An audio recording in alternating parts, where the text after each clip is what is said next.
আইন ভেঙে জেলে চলো।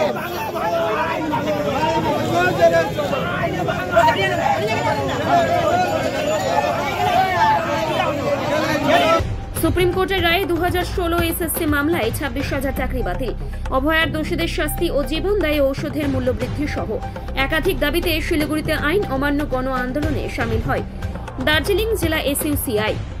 এদিন শিলিগুড়ি এয়ারভিউ মোড় থেকে মিছিল করে এসইউসিআই।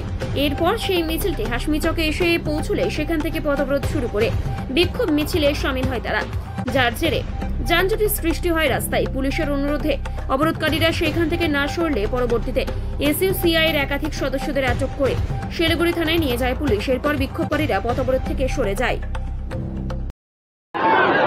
এই বছরে আমাদের পরিষ্কার বক্তব্য হচ্ছে, এই জন্য সম্পূর্ণ দায়ী হচ্ছে রাজ্য সরকার। শিক্ষা দপ্তরের দুর্নীতি এবং টাকা নিয়ে, টাকা চুরি করে এখনও মন্ত্রীরা জেলে আছে এবং বাস্তবিক কিছু মানুষকে দুর্নীতির শিকার হতে বাধ্য করেছিল সরকার এবং সরকারের দলের লোক, এবং তাদের অজুহাত দেখিয়ে আজকে বহু চাকরি প্রার্থী ছিল যারা মেধার ভিত্তিতে চাকরি পেয়েছিল, তারাও চাকরি থেকে বিচ্যুত হলো। আমরা এটার বিরুদ্ধে তীব্র প্রতিবাদ করছি। আমরা এটার বিরুদ্ধে সমস্ত ভারতবর্ষ জুড়ে আন্দোলন গড়ে তুলব এবং আমরা মনে করি যে আইন এই চাকরি প্রার্থী ন্যায্য চাকরির অধিকারকে কেড়ে নিল, তাকে আমরা ব্রেক করছি, সে আইনকে আমরা ভাঙছি।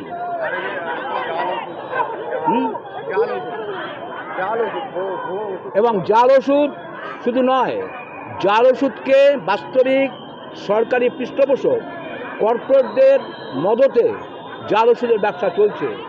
এবং একটা সভ্য দেশে, যেই দেশে ওষুধ নিয়ে মানুষের জীবন বাঁচে, সেই ওষুধকে জাল করা এটা আমাদের দেশে সম্ভব। কারণ আমাদের দেশের কেন্দ্রীয় সরকার, রাজ্য সরকার এবং সমস্ত রাজ্যগুলোর সরকার সকলে হচ্ছে দুর্নীতিগ্রস্ত, এবং তাদের সাথে যদি যোগসাজশ না থাকে, জাল ওষুধের ব্যবসা রমরম করে বাড়তে পারে না। এবং এটা একটা অদ্ভুত জিনিস। আমরা এর বিরুদ্ধে তীব্র প্রতিবাদ করছি। এবং আপনারা জানেন যে আরজি করের যে দুর্নীতি, আরজি করের দুর্নীতিকে ঢাকবার জন্য এবং সেখানটাতে সমস্ত রকম দুর্নীতি হতো এবং তার বিরুদ্ধে প্রতিবাদ করেছে বলে অভয়াকে প্রাণ দিতে হলো। আমরা এর বিরুদ্ধে আন্দোলন করছি, লাগাতার আন্দোলন করছি এবং এই দাবি নিয়ে আমাদের আইন অমান্য।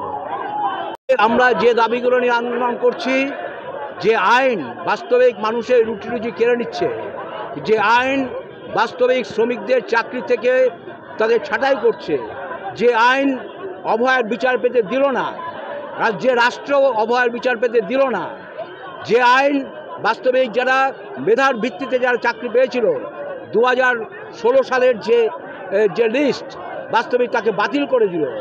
আমরা এর প্রতিবাদে আজকে আইন অমান্য আন্দোলন করছি এবং আমরা দাবি করেছিলাম যে আইন অমান্য আন্দোলন বাস্তবিক একটা ন্যায়সঙ্গত এবং গণতান্ত্রিক আন্দোলন, এবং স্বাধীনতা আন্দোলনের সময় থেকেই এই আন্দোলনের একটা ঐতিহ্য আছে। আজকে আমাদের এই আইন অমান্য আন্দোলন আমরা বলেছিলাম যে আমরা আইন ভাঙব এবং জেলে যাব, সেই দাবি নিয়েই আজকে আমরা এখানে জড়ো হয়েছি এবং আমরা পুলিশকে বলছি যে আমাদের গ্রেপ্তার করুন এবং আমাদের জেলে নিয়ে চলুন। আজকে আমাদের প্রোগ্রাম হচ্ছে আইন ভাঙো জেলে চলো, এবং সেটা হচ্ছে উত্তরবঙ্গের একটা গুরুত্বপূর্ণ ইস্যু। এবং 30% জমি আজকে চা বাগান থেকে কেড়ে নেওয়া হচ্ছে এবং সেটা হচ্ছে রিসোর্ট করবার জন্য এবং রিয়েল এস্টেট ব্যবসা কর্পোরেটদের স্বার্থে। এটার বিরুদ্ধে আজকে আমরা এটা করছি। এটা হচ্ছে অন্যতম দাবি আজকে।